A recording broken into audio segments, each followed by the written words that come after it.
From the Gospel of Matthew.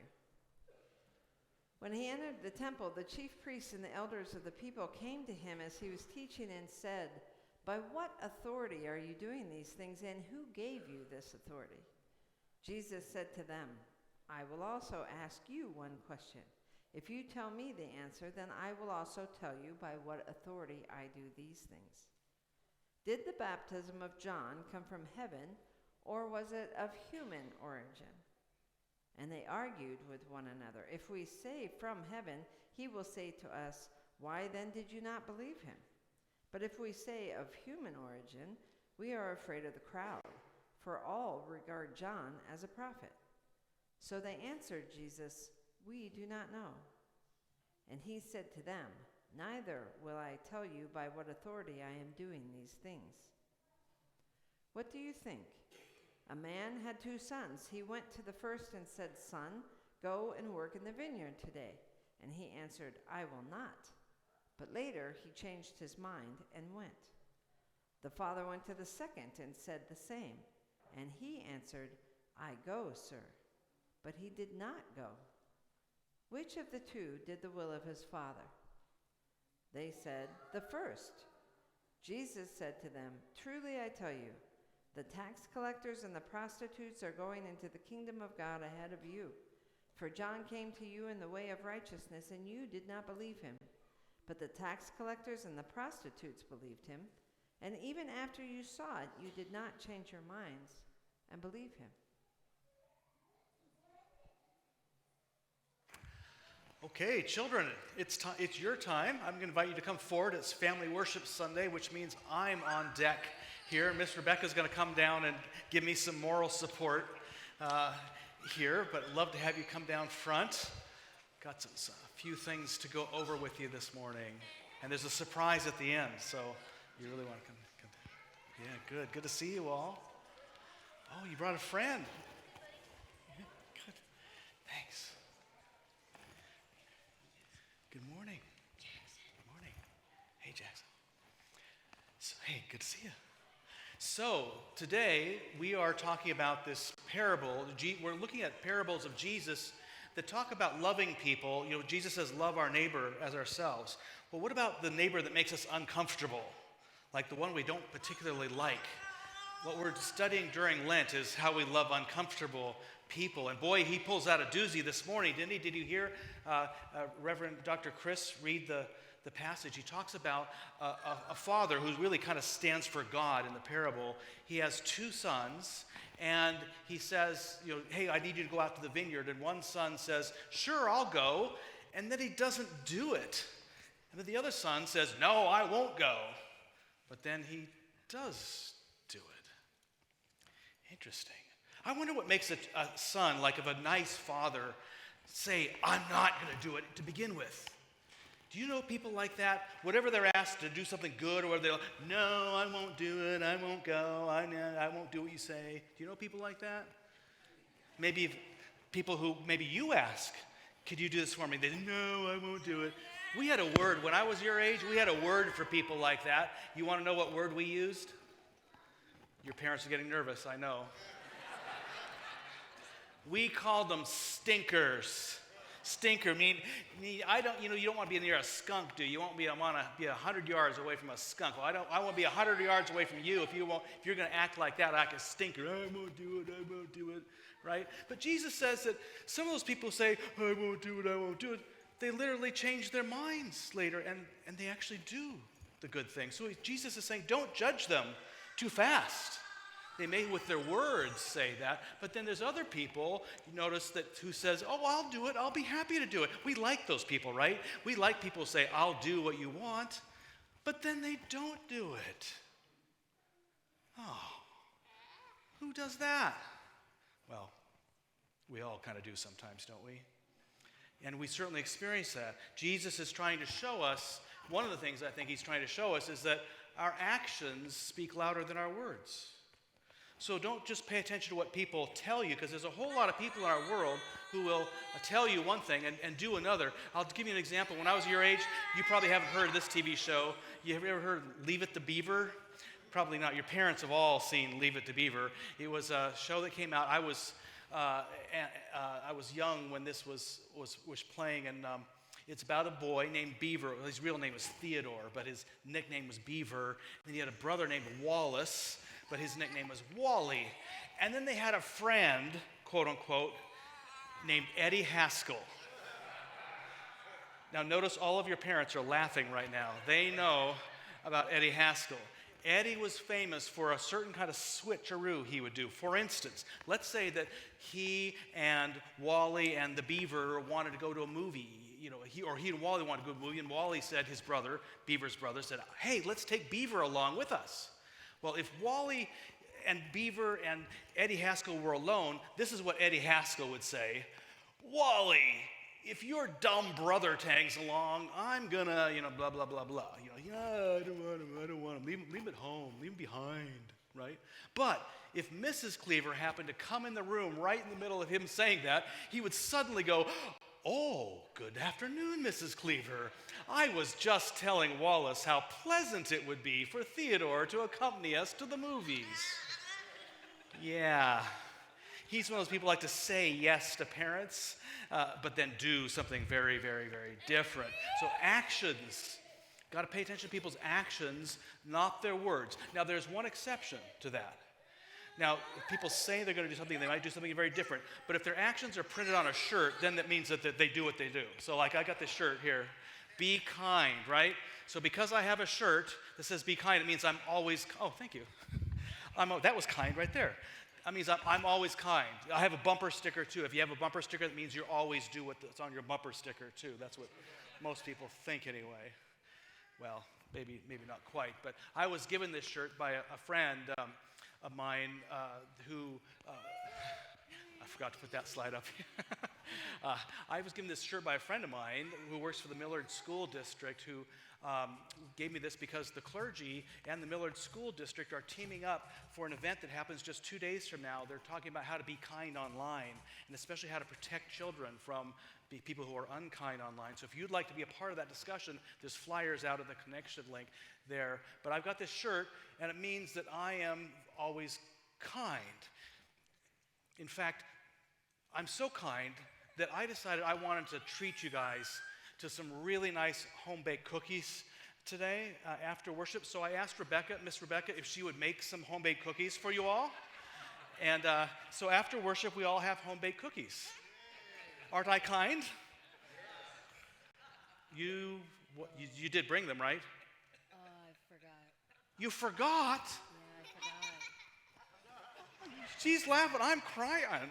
Don't you love these kids? How could you forget these kids? I don't know what happened. You're kind of like that person in the parable. You say yes and you don't do it. Can you believe Miss Rebecca, how rude that is? Oh my gosh. She's kind of a stinker, don't you think? Yeah. Eric, man, was that very kind? Oh yeah. I guess that wasn't very kind of me, was it? I did have a t-shirt. Well, I guess maybe even if you have a t-shirt that says be kind, you still have to judge a person by their actions, right? Not just their words, even if they're on a t-shirt. Well, Miss Rebecca and I were just playing around, okay? So I didn't really ask her to bake cookies. But you know what? Maybe we could actually get some help here. Maybe there's some kind people in the congregation. In fact, maybe there's some kind people who would love to make some homemade cookies this week and bring them in next week so we could all have cookies. I tell you what, if we could get 5 people to volunteer to bake a dozen cookies, we already had 5 this morning who volunteered. That gives us enough cookies to have a cookie for everybody. Are there 5 people who would home bake some cookies for us this week? Oh, whoa, 1, 2, 3, 4, 5, 6, 7, 8, 9, 10, 11. Oh my good, 12. We have a lot of kind people here, don't we? Well, I tell you what, 12 gives us a chance to do something even bigger. Like, what if, when we moved into this place, we not only celebrated and had lots of cookies, but we had people who came to celebrate with us, including kids from the American Muslim Institute next door, the Muslim children, and also the children from Temple Israel. They give us a big, wide welcome. Wouldn't it be fun, actually, to have so many cookies that we not only had enough for us and our friends here, but we could also give cookies to the children at both of these faith communities? Now, that'd be a lot of cookies. We just had 12 volunteers. I think we'd probably need, maybe 8 more. There might be 8 more people who would do that, who didn't raise their hand. 1, 2, 3, 4, 5, 6, 7, 8, 9, 10. We have 10 more. Oh, you guys are so kind. 11. Okay, so doing the math, I think we have 23 dozen cookies that are going to come next week. Thank you all. Let's give these people a hand.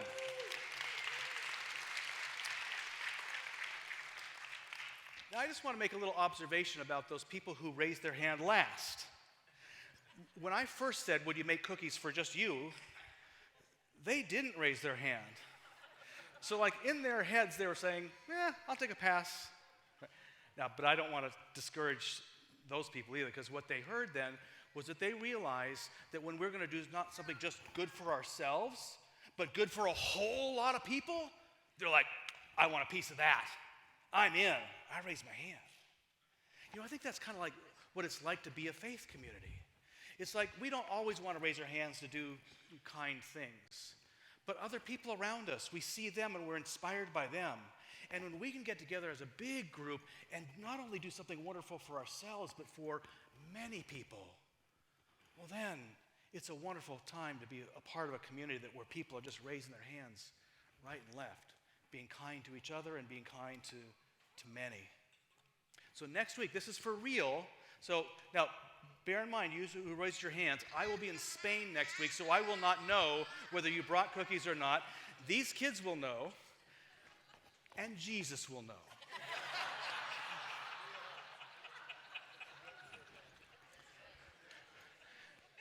The only thing that I would add is if you could possibly make cookies without nuts to them. Temple Israel has a no nuts policy. They don't have any nuts over there. We have nuts, but they don't have nuts. So try to make no nuts if you can. But thank you so much. Thank you all for being here this morning. And next week, cookies. Do you like family worship now? Last time it was bread, now cookies. Who knows what'll be next? Thanks. You can go back to your seats.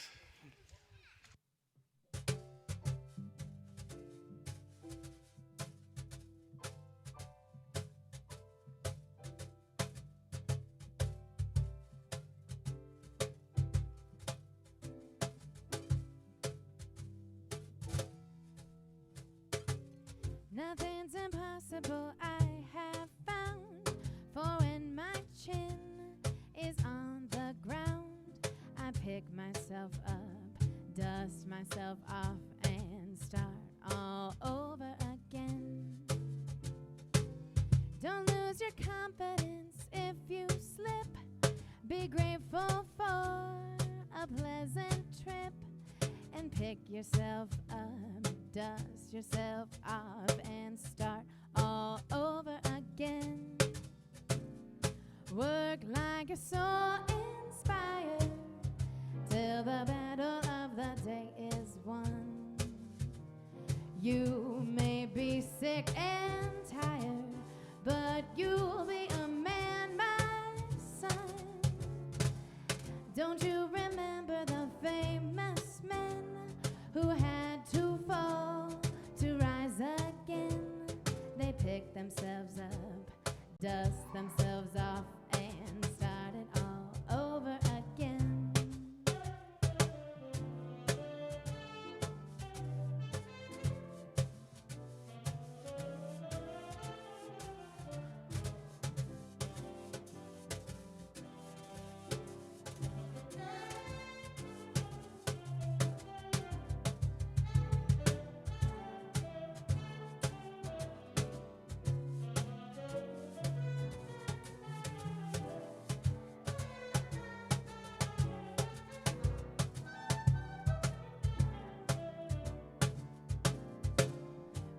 I get so inspired till the battle of the day is won. You may be sick and tired, but you'll be a man, my son. Don't you remember the famous men who had to fall to rise again? They picked themselves up, dust themselves off, and started all over again.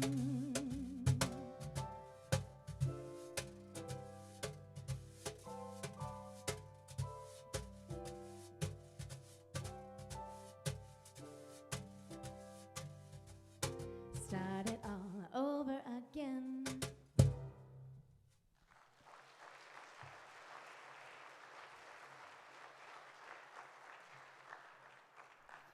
See, we can have fun here, right? An excerpt from The Questions of Jesus by John Deere. It's his real name. In his essay on Christian apologetics and God in the Dock, C.S. Lewis says, quote, "We can make people attend to the Christian point of view for half an hour or so, but the moment they have gone away from our lecture or laid down our article, they are plunged back into a world where the opposite position is taken for granted. As long as the situation exists, widespread success is simply impossible. This is the final anemia of any religion based primarily on sermons rather than relationships or lifestyle." So much for sermons, I guess. Amen. See you next week. Well, I guess it never stopped me before from talking. I'll continue. No, I want to think about that a little bit, that way of life. I mean, it's really not about listening to sermons and making some temporary decision, but really, John Deere points us to the fact that, is everything okay? That not everything's okay. Hello? Hello? That there, yeah, I'll take that, just in case. So it's about the way of life, and when Jesus is asked, about this, he has some things to say. First of all, he has a statement in the Gospel of John. We all know, "I am the way, the truth, and the life. No one comes unto the Father except through me." And by that, many people believe that only Christians get in, only Christians connect to God. But Jesus was talking about not a belief system, not even a belief in him, but a way of life that he modeled in his life and ministry, in his death and resurrection, that connects us to God. So not just any way of life connects us to God. There is one way of life that connects us to God. And when he's asked about that way of life, he tells us what that way of life is. When he's asked, what's the most important thing to know of all? He said, the most important thing is love the Lord your God with all your heart, mind, soul, and strength. And he said there's another commandment like it. Love your neighbor as yourself. On these two commandments hang all the law and the prophets, he says. In other words, this is the way of life. You can't just simply say, well, 2 out of 3 ain't bad. So I'll love God and myself, but not my neighbor. Will connect you to God. Or I'll love God and my neighbor, not myself. Or me and my neighbor, but not God. None of those connect us to the divine. To this, I would also add that Jesus shows clearly through his life and ministry and his death that grace is also a part of the equation. There's 3 great loves, the 3 G's, but there's also a 4th G, which is grace. That if you can't give or receive grace, also lots of luck connecting to God, right? So how would we then take this all into the modern world? What is the way of life about here? Well, let's just take, for instance, someone who says, I hear that way of life, but I don't want anything to do with it. Okay, so the person who says, I hear what you're saying, Father, but I don't want anything to do with it. What we find is a modern application of somebody who's doing that. They're the stinky ones saying, no, I don't want to do that. Well, let's take, for instance, the planet, our Earth, and how we take care of God's Earth. Now, I'm going to see if I think the children probably know the answer to this. So kids, I'm asking you, Do you think that we love God, loving God means caring for the earth that God made or destroying it? Okay, maybe they don't know the answer. Anybody? No. Okay, how many say caring? Raise your hand. Okay, how many say destroying?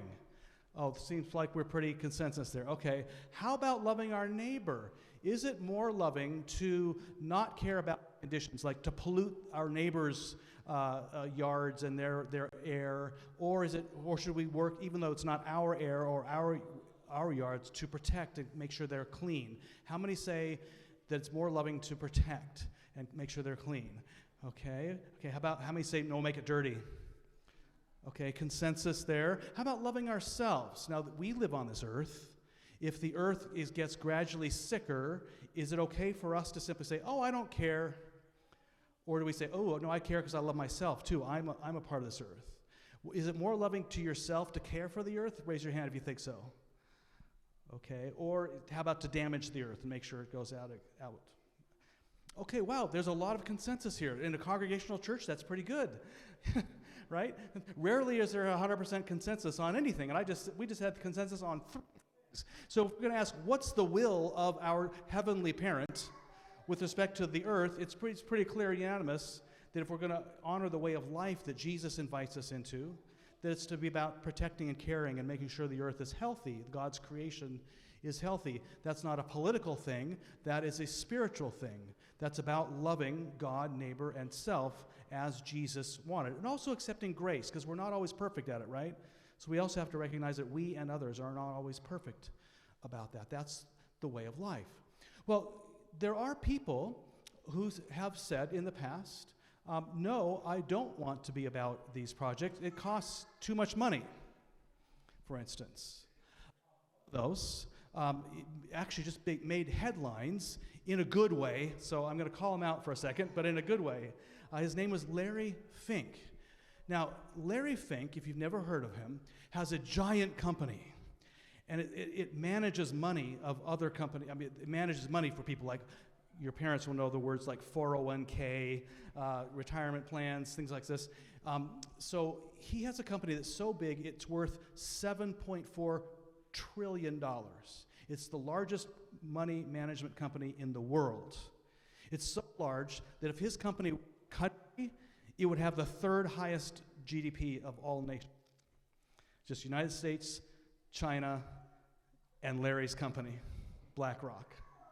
Yeah, pretty amazing. A lot of money. So you can imagine whatever Larry Fink says, people who manage these companies he invests in pay attention.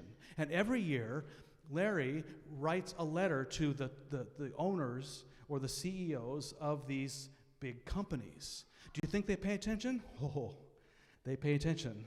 $7 trillion worth of attention they pay to his letters. And so what he writes has very, very large effects. And in the past, his company has been asked to do a lot of things to help the climate, to make sure it's safe and protected and clean and vibrant. And he said, no, we're not going to do that because it costs a lot of money and we can't do that. Well, a couple weeks ago, he wrote a letter, his yearly letter, and it has got people talking. Here's a little excerpt about what this letter says. Typically what he says changes the conversation. It has weight because he genuinely is the largest investor in the world, and as a result, Larry Fink controls huge chunks, stakes in these companies. And he, to some degree, can control whether people on that board, the CEO, sinks or swims. He can vote that board out if he doesn't like what they're doing. Mm-hmm. In certain cases, he can pull his money from their companies if he doesn't like what they're doing. Which explains why every year, it seems like you go to pretty extraordinary lengths to get your hands on this letter. And this year, it's early January 2020, and I get my hands on a draft of the letter. And 2 paragraphs in, I was stopped cold.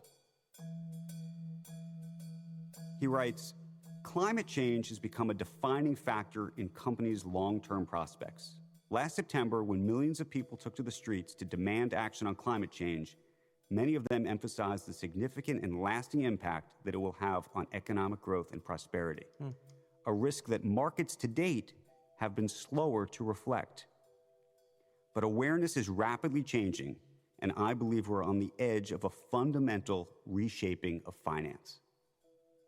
So what is he really getting at here?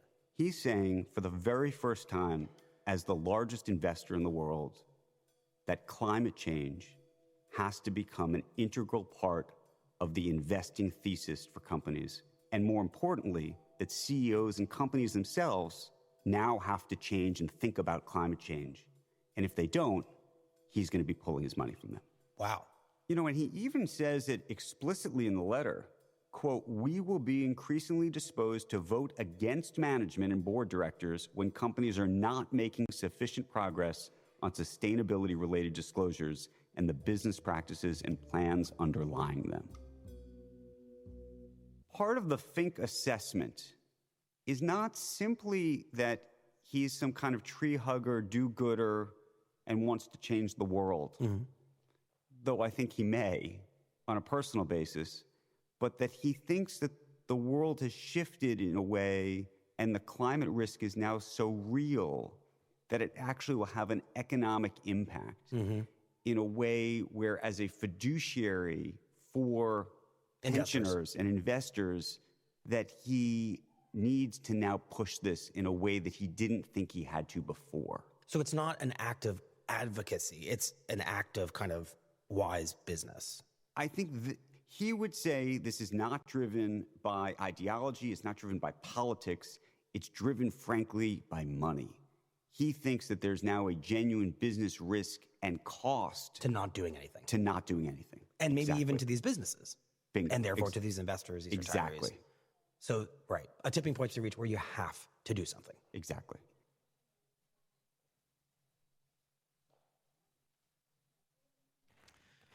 So I think this will work now. It just came undone. Yeah. So his Larry Fink. Okay, maybe not. Sorry. Oh, this is going to turn down. Can you do it? Does it work? Okay, so his letter had a huge impact when it was released. And in fact, in just days following, they had several big companies, I'll just name three, who made some pretty significant pledges. So Delta Airlines, now airlines put a lot of carbon into the atmosphere, a lot of carbon, because they just basically go through a lot of fuel. But Delta Airlines committed, as of today, literally today, this Sunday, if you fly on Delta Airlines, they are offsetting all the carbon that go up in the air. They're offsetting that through like planting trees and doing other things that suck carbon out of the atmosphere. So they're carbon neutral. They're investing $1 billion into that and also looking at alternative fuel technologies. Now, another company, Amazon, you may have heard, their CEO, Jeff Bezos, just pledged $10 billion to help, of his personal money, to help work for climate change, against climate change. And his company aimed to make half of their shipments carbon neutral, like Delta, by 2030. They have a lot more, they have a lot of carbon they have to offset as well, but they're actually looking at not just offsetting carbons, but actually developing, investing in wind and solar and making their delivery trucks electric. So that's the way they're doing that, a lot of money going into that. And then finally, Microsoft is actually already carbon neutral. So they've already done some good things, but they also don't, software doesn't put a lot of carbon in the atmosphere, so it's a lot easier for Microsoft to do that than like Delta Airlines. But they decided to go even further then, and they've announced that by 2030, they'll actually go carbon negative, which means they are actually taking more carbon out of the air than they're putting in. So the existence of their company actually has a net benefit for the environment. And they've said by 2050, they're going to suck all the carbon they've ever put into the atmosphere out of it. So literally, it'll be like the company never ever put an ounce of carbon into the atmosphere, and they're doing that by developing technologies that will capture the carbon and sequester it. So that's a lot of big words for you kids, but basically what's happened is one person who said, I'm going to change things, and he didn't say, I'm going to change this because I want to follow the way of Jesus, right? In fact, it's pretty likely that he wanted to change things because he wanted more money and because of public opinion. But what happens if you do things strictly because you like the money and you like people to like you?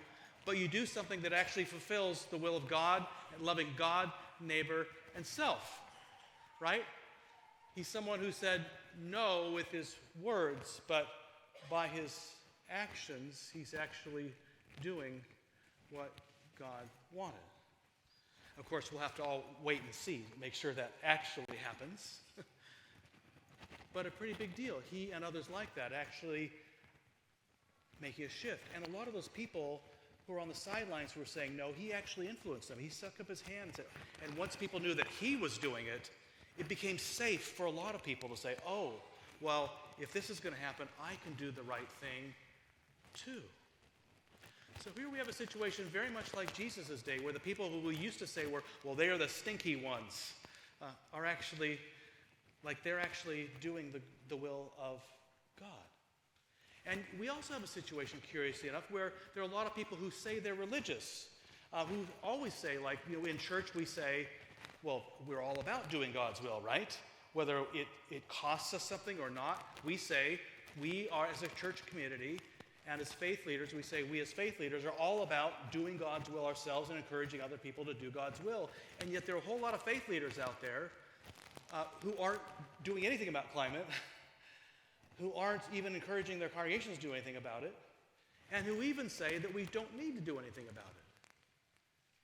Well, that kind of sounds to me like the child who said, yes, I want to do my Father's will, but by their actions aren't. And the people who weren't about doing God's will are.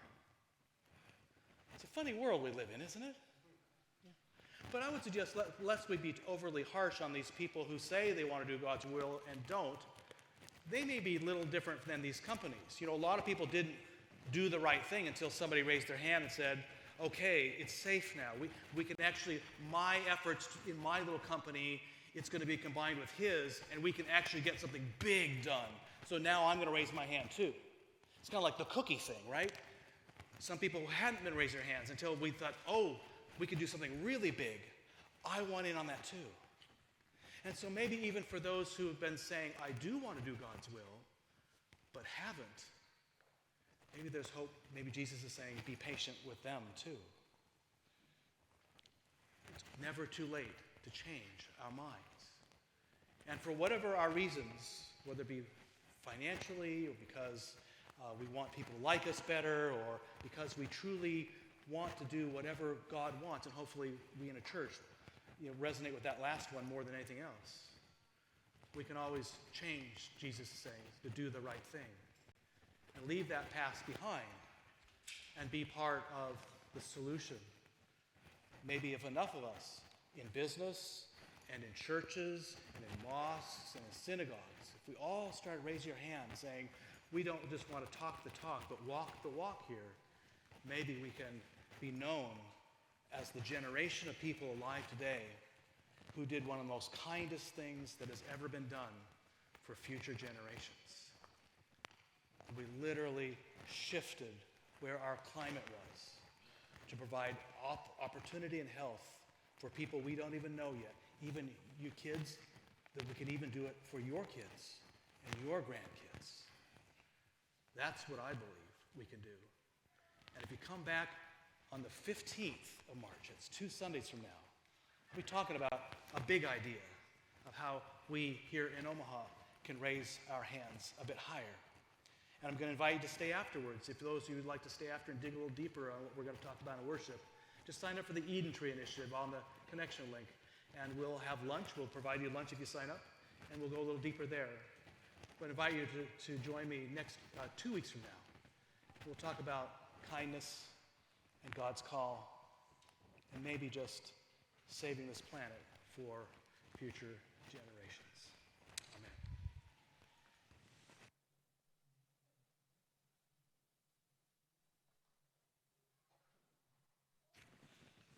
This meal brings Jesus' message fully together. When on a night of betrayal and desertion, he took bread and he broke the bread, saying, my friends, this is my body which is broken for you. Do this as often as you eat of it in remembrance of me. So likewise, after supper, he took the cup, saying, this is the cup of the new covenant in my blood. Do this as often as you drink of it in remembrance of me. His body was going to be broken and his blood was going to be shed, not because of the people who were sitting around the table with him, right? They were his disciples. It's going to be shed by others, and yet he still says, this is my body, which is broken for you. This is my blood, which is shed for you, for many. Even on the cross, Jesus looked down from the cross and said, Father, forgive them, for they know not what they are doing. This meal is our clearest proof that if this corresponds, if what Jesus did corresponds to the heart of God, that it is never too late to turn towards God. Even Jesus' own crucifiers, he prayed for them for yet another chance. These are the gifts of God which empower us to be the people of God. A truly amazing grace offered for you, for me, and for the world. Let us receive this grace and give as we've received. These are the gifts of God for the people of God. I invite our servers to prepare the feast. And as they come forward, let us remind ourselves of who we are and whose we are. We are an inclusive, open and affirming family of faith, welcoming all to God's table of love and acceptance. We are diverse yet united by Christ's example. We care for one another, support one another, and challenge one another to become all that God creates us to be. We work together to nurture our community and to promote peace and justice in our conflicted world. You do not have to be a member of Countryside Community Church or subscribe to any